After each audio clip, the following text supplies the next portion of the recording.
awendwa nankuse eyankuse bathi ukhaluko lokoti seskina ngokubanga umsindo khala mahululu awendwa nankuse ukhaluko lokoti seskina ngokubanga umsindo khala mahululu.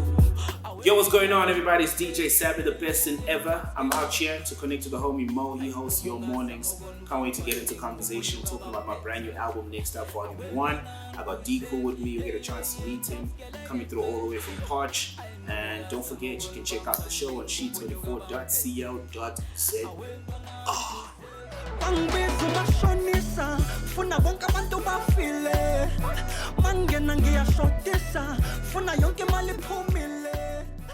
Fire, DJ Sabby is in the house.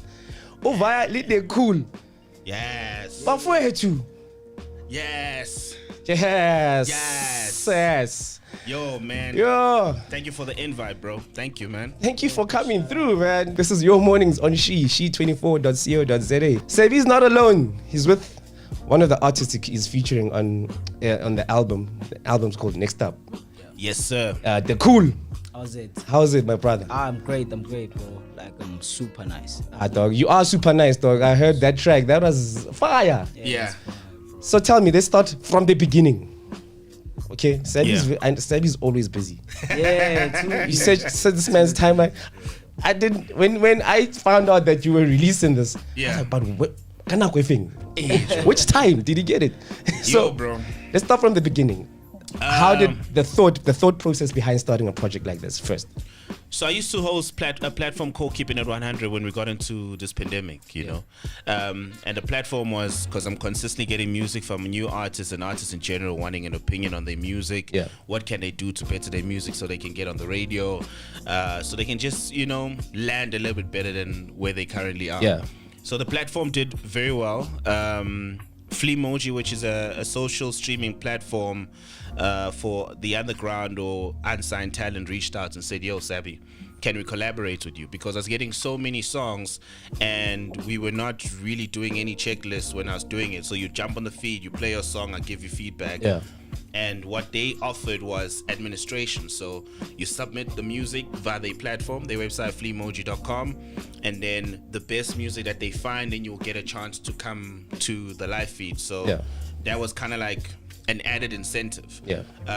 So that structure immediately kind of like redefined or just gave the platform some nice, it just gave it some nice flair. Yeah. And then after that, then he suggested, it was Satandes, like, yo, let's actually put together an EP at first because we're getting so much great music. Yeah. And the idea at first, man, was crazy because it's a bunch of unknown talent. Yeah. I know how the industry is going to respond. Everyone talks and says, let's put on new people.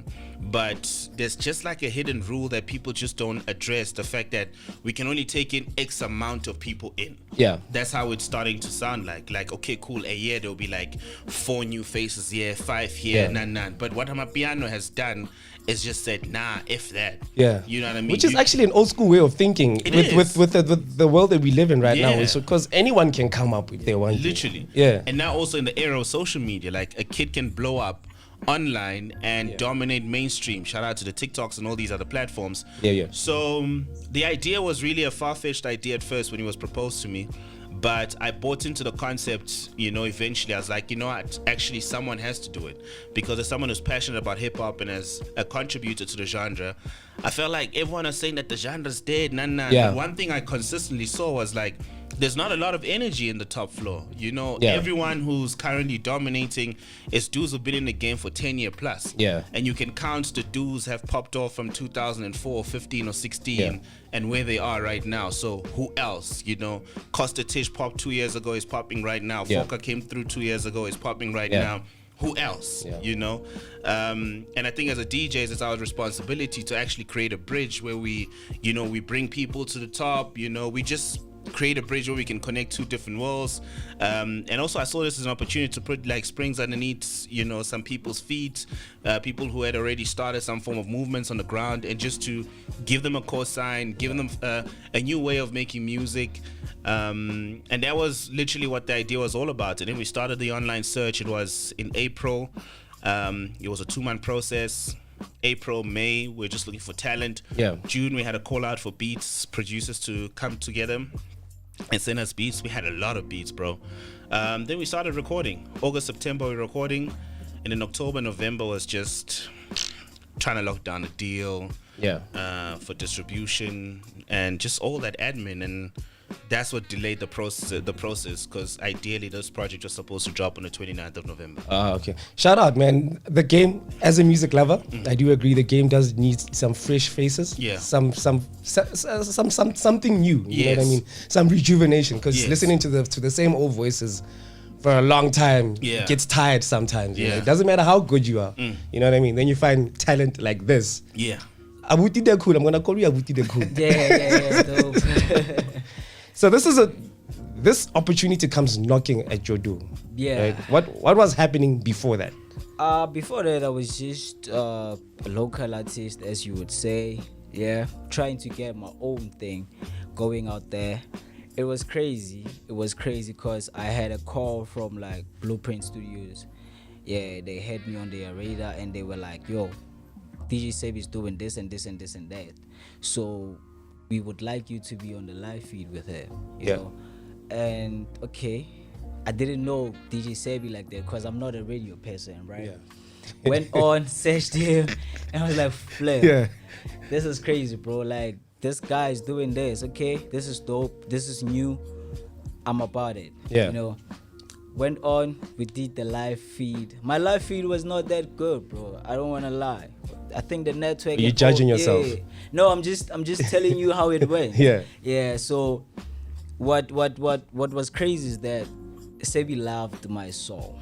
Okay. Yeah. Okay. That was it, and it was crazy for me, and I was skeptical about the whole thing. But when he told me that he's gonna call me, and I it was crazy, bro. Yeah. Yeah, because I was thinking like, this is a dope opportunity to like go out there, you know, have this people hear about me and all of that. Yeah, it was crazy, bro. And then came the sessions and everything. It was a dope experience. I don't want to lie. I met a lot of great personalities, dope talent. There's a dope flipping talent out there. And for me, it made me see a lot of things in a new perspective. Yeah. You know, and yeah, it made me grow a lot, bro. And so far, the opportunity has been like amazing for me, bro.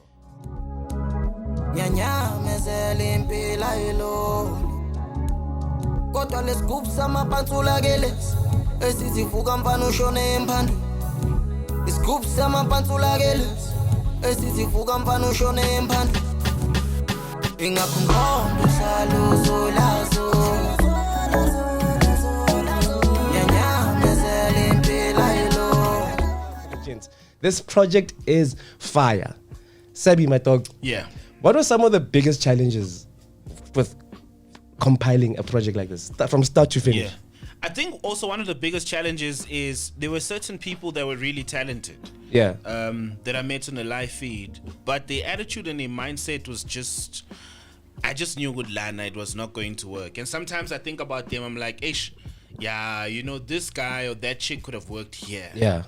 But the attitude was just not right. Yeah. And I pride myself because I really sometimes make a lot of decisions based on energy. Yeah.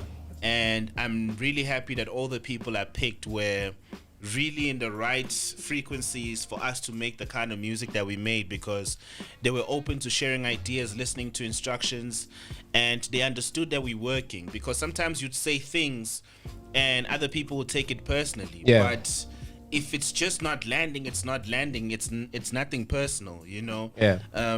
There was one session I remember where, you know, Moren and I, it was a back and forth, you know. At some point I almost just grabbed him and threw him out of the studio because he was just not getting it. Yeah. But eventually he got what I wanted. You know, he came through the next day. And that just goes to show, like, if people do not understand the vision, or you do not lead them by also just being behind them and let them take the wheel, and just guide them on where you want them to go, it's kind of like an easier way to lead people. But at the same time, there was also a financial challenge, bro. Like when we started this thing, me and T, bro, we thought like 20K would be enough. Yeah. Like generally we thought like 20 should be enough, but we were deep within 10K, like like 3 days in. 3 days in. 3 days in, we're deep, bro, because some guys were traveling from far. Like Deco was coming from far, so we had to find accommodation for some homies, you know, transportation. You know, I'm very big on Uber because it's safer, you know, than someone who takes if something happens. Like there was one incident that happened, to this day it eats me a little bit because it was a little bit late, and Ugwazi and Romy, you know, had a situation where they were jacked, you know, because Nabolama superstars, they like to think the city is friendly sometimes, and that's why I'm always like, I will feel better knowing that straight from the studio you jump into Uber, and then you go home. But that walk, anything can happen. And that date happened. So there were also those challenges, because when they come to studio, they're my responsibility. If anything happens to them, it happened on my watch. You know, so sometimes those things would eat me up, because some of them are still young, man. But finances, and also just the industry at large, when we were done with the project, on how I know it's business at the end of the day, but we have to take risks at some point. And I hope this risk is just going to inspire the DJs and community at large to say, let's just collaborate. You know what I mean? Like, if you have a following, you have a platform, you have access to people, let's collaborate by just teaming up with people who've shown an effort. I'm not saying go to the underground and just find anyone. If you spot people that you think are dope enough, give them a cosign, and trust me, that person will bring in more people, and that's just how we expand and we grow our industry.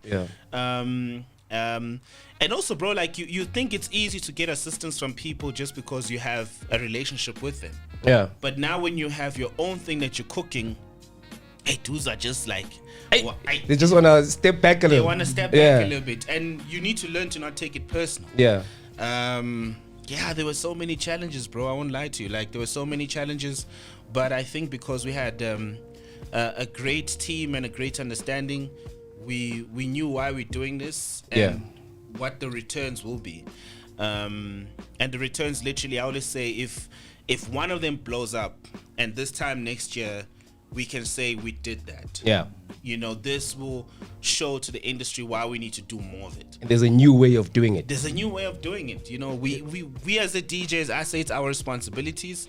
The same way people trust us with their music to break, we have an opportunity to make more music to break the new people and the music at the same time. It's a big call, but I think we can do it. Because we're all in this for this song that's coming up next, for Shelling, at the end of the day, exactly, right? Boy. And if we don't put, I mean, there's more than enough pie for all of us to eat. I mean, we can't just keep it all to ourselves. We can't. The pie is big enough to share, bro. We can all share, man. There's a lot of us, man, like, they were working on this project.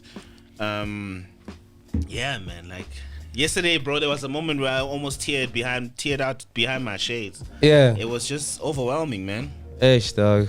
You know? We were talking about the listening session off air. And I was watching your stories last night. That looked like fire. It was amazing. It was amazing. Yeah, it was amazing, because I think everyone was just excited and happy to finally get to this moment. Where the music can now come out, like. It was a full circle moment. It was a full circle moment for everyone. Now it's honestly up to the people, man. And shout out to Lucky Tunes, Skanderworld. You know, he came through yesterday. Shout out to, you know, several personalities that showed face yesterday. PH was also in the building. I think the youngins, just seeing those people in the room, it kind of makes it feel like we're closer. You know what I mean? Like, you know, think about the fact that 8 months ago, like, Kedu shared a story this year. He was like, bro, there's so many first things that I'm doing this year. And you saved my life. You know, yesterday he wanted to talk, and I can just tell he was in his emotions, because I know how he was feeling, and I was feeling the same way too. Because in the beginning of the year, he had said, if this music thing doesn't work out, I'm out. I'm done. And, you know, here comes this opportunity, and, you know, it kind of like revived his love for music. And also it kind of like proved to his parents that he's not wrong for wanting to do this. Yeah. And there's a verse, you know, McLax shares also on this album. It was a very hard song to make, man, because even when he was done recording that verse, he calls me to the side. He's like, I hope my mom doesn't hear this. He's like, at home they always ask us for uthola nini Spani, uthola nini, nan, but no one ever talks about the melodies and my love for music. You know, it gets to a point where you end up hating your family. And he shared that on that song called Balega, you know, which was a very hard thing to write and to share, but that's just how they generally love this music thing. You know, Deku came through all the way from Podge, man. Like, sometimes you drive so far, bro, to get into the studio and you don't record anything. No, man. So we've got some love from WhatsApp now. Lee from Johannesburg showing some love, man. Sabby, you're doing well. Love how you're pushing and working with up and coming talent. Some love coming through for the project, man. And I don't blame them at all. This project is fire, boy. Thank you, man. Thank you. Gents, thank you. Good work. Congratulations. Thank you very much. I love it. I'm definitely, I'm going to be playing this all day. Please, bro, please. And then tell me what are your thoughts. But a FIFA tournament, this is going to be playing in the background. Okay, so we've got a campaign here at your media. We call it Own Your Season. It's hashtag Own Your Season on our socials. And we basically just want you guys to tell us how you choose to own your season at this current juncture. Let's start with you, Deku. What I can say is that you just need to be present. Yeah. You know, show up for what you love. You know, do what you do best, and never forget about your childhood dreams, bro. Always remind yourself with that, because that's so powerful and people take it for granted. You know, because when you're so old, you just have so many responsibilities and reality strikes in and everything. Yeah. But for you to own your season, just remind yourself what you used to dream about. Yeah. And then that thing will just wake you up, bro. That's very important, You keep on doing whatever that you need to do. Like, wake up, show up, and do best. Get what you owed. I love that, man. Thank you for that. Thank you for that. Shout out to Deku. Owning your seasons is just knowing the fact that life comes with 4 seasons, you know? Yeah. And there's seasons where things just don't go according to plan. And those moments hurt like shit, man. Yeah. But I'm an advocate, you know, like you said, you know, being present in every moment, learning in the moments, unlearning in the moments, and just being open to the reality that, sometimes saving is pumped, dog. Yeah. You know what I mean? Yeah. And I think 2021 was truly one of those years where I had to be in season to understand that there's this big change that's happening in my life, and to follow it through, I need to take a big risk. Yeah. And one of the big risks that I took this year was, because I'm fully aware of what the big dream looks like and what the big vision is all about, was leaving a drive time show for one show a week. Because the world was shocked. The nation was shocked when you did it. Like, whoa. You know, but for me, I was fully aware why I had to do this. Yeah. You know what I mean? It was for myself and for my growth. And I'm freaking happy I did it, bro. I'm glad you're happy, man. I'm happy. You look happy. Yeah, dog. I gained a little bit of weight. I'm still gonna blame it on the lockdown. You got married. You know what I mean? Yeah, bro, I did a lot this year, and it's also just knowing why you're doing what you're doing, and that's being fully aware what the season comes with. You know, there's some seasons you know what's going to happen this season. But there's some seasons where life comes through. You know, people pass away, you get sick. You might find yourself being disabled, or you can't do certain things anymore. You lose your job. You break up with your loved one. Your marriage doesn't work. But that's just life, you know. Control what you can control. Some things, man, just let them be, man. Just let them be. There you have it. That's DJ Sabby and Deku coming through to the studio to talk about the album. So, next up, Mafwet. I know. I know. Really, congratulations. Thank you for joining me in the studio. Your mornings on she24.co.za.